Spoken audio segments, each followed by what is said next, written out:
Hai, Assalamualaikum semua. Terima kasih kerana menonton channel saya. Hari ini saya akan kongsikan dengan anda cara-cara nak buat perjanjian sewa rumah dalam bahasa Melayu dan sedia untuk diedit dengan standard perjanjian yang biasa ya.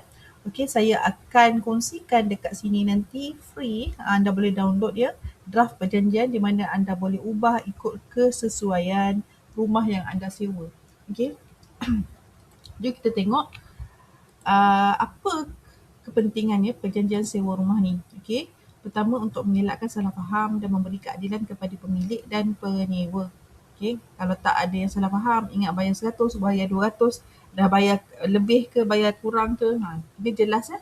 Persetujuan yang jelas dan bertulis dan juga boleh menjadi bukti ya kepada pihak berkuasa sekiranya ada apa-apa yang berlaku kemudian hari di antara penyewa dan pemilik rumah. Okey. Lepas tu, pemilik rumah ya, apa yang anda kena perlu jelaskan sangat kepada penyewa ya, jangka masa. Okay, selalunya kita akan bagi orang sewa dalam jangka masa tertentu. Setahun, 2 tahun, 6 bulan. Okay. Lepas tu kita kena pastikan mereka faham apa yang mereka bayar, wang pendahuluan tu untuk apa. Okey, lepas tu anda boleh lindungi harta anda jika mereka rosakkan ataupun buat benda-benda yang tak betul. Okey, anda boleh bagi tahu cara macam mana nak bayar, masuk dalam akaun ke apa ke, dan juga penafian sekiranya mereka melakukan aktiviti yang menyalahi undang-undang dalam rumah yang kita nak sewa tu. Sebab tu penting. Okey, kena ada kontrak, kena sign dan kalau boleh stampkan ya. Okey, ini sebenarnya penting ya kalau kita sebagai pemilik ya, penggunaan rumah kadang-kadang mereka gunakan untuk aktiviti yang menyalahi undang-undang ataupun nanti rumah kita rosak teruk ataupun penyewa lagi tak bayar tak dapat dikesan. Jadi perjanjian ni sebenarnya penting untuk kita ya. Okey, kat sini nanti saya akan kongsikan dengan anda ni contoh ni perjanjian sewa rumah ni saya buat draft. Saya akan kongsikan link untuk anda downloadnya Microsoft Word dan anda boleh ubah. Okey, kat sini saya bagi tahu ya. Contoh ya perjanjian sewa rumah tu anda kena letakkan alamat rumah yang nak disewa ni. Okey. Alamat rumah yang nak sewa. Okey. Di antara okey ni nama anda, nama pemilik, nombor IC pemilik, alamat tetap pemilik. Ya. Kita kena letak kat sini dan juga penyewa. Nama dia, alamat tetap dia. Sekiranya dia tak bayar, kita ada tempat nak cari. Ya. Lepas tu, dekat dalam perjanjian ni, muka surat yang pertama ni, okay, ini pertama, yang kedua ni, perjanjian ni dibuat dari hari dan tahun.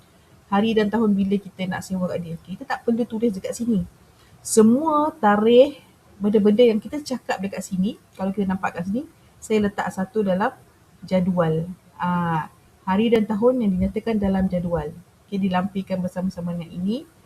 Okay, di sudi bawah-bawah ni semua, okay, jadual dia macam ni.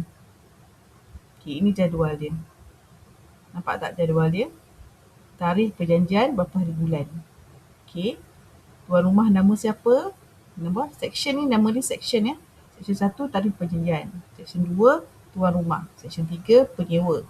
Section 4, rumah yang nak disewakan. Tulis alamat yang nak disewakan. Section 5, tempoh sewaan 6 bulan ke, setahun ke. Okay. Selalunya lepas setahun, kita akan renew balik. Selalunya kita boleh naikkan sewa berdasarkan kepada harga pasaran pada masa tu. Kenapa kita buat macam tu setiap tahun renew supaya kita tahu harga sewa satu tempat tu kadang-kadang dia bertambah. Jadi kita boleh tambah sewa tu.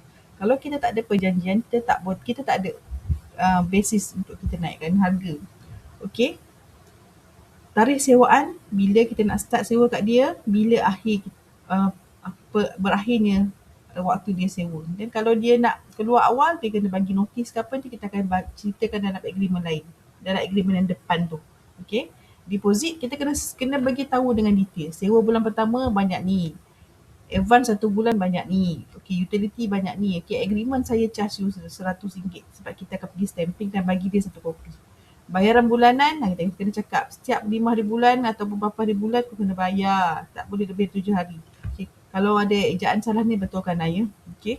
Bayaran ke akaun siapa? Nama kita, akaun bank apa, akaun number apa. Kalau dia salah masuk akaun bank, kita ada black and white juga. Ada kes yang salah masuk bank. Okey. Penggunaan kita bagi tahu kat dia. Bill utility, yang Astro ke apa ke yang kau buat, kau bayar sendiri.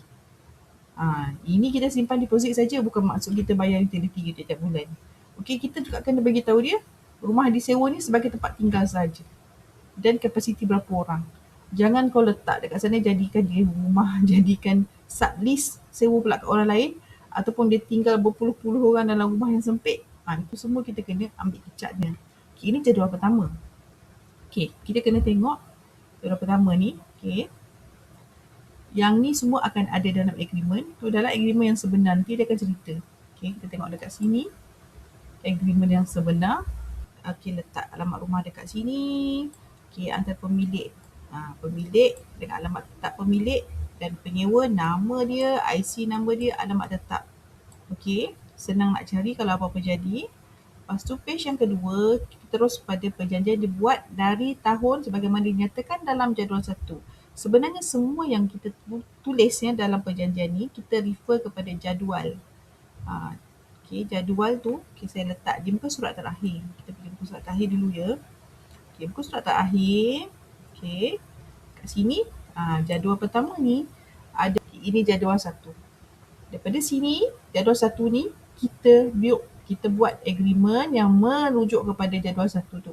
Okay, kita kata perjanjian dibuat bila, pada tarikh dan hari. Kita refer pada jadual pertama tadi. Dah tulis tarikh dia kan, antara pihak, itu pun jadual 2 tadi kita tulis tuan rumah siapa, penyewa siapa.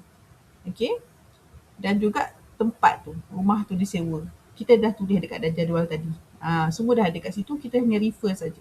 Okay, tuan tanah, kita tulis dekat sini, akan disebut sebagai tuan tanah lah. Kita tengok dekat sini dan kita boleh baca. Kita dekat sini kita tambah lagi lah. Kita tambah lagi apa-apa syarat lain yang kita nak letak. Sewa bulanan kita nak dia bayar tepat. Gunakan premis hanya untuk tujuan yang kita minta saja. Tak boleh buat kedai, tak boleh buat tempat penumpusan mayat, tak boleh buat tempat store yang kita tak suka. Tapi kalau kita benarkan tak apa.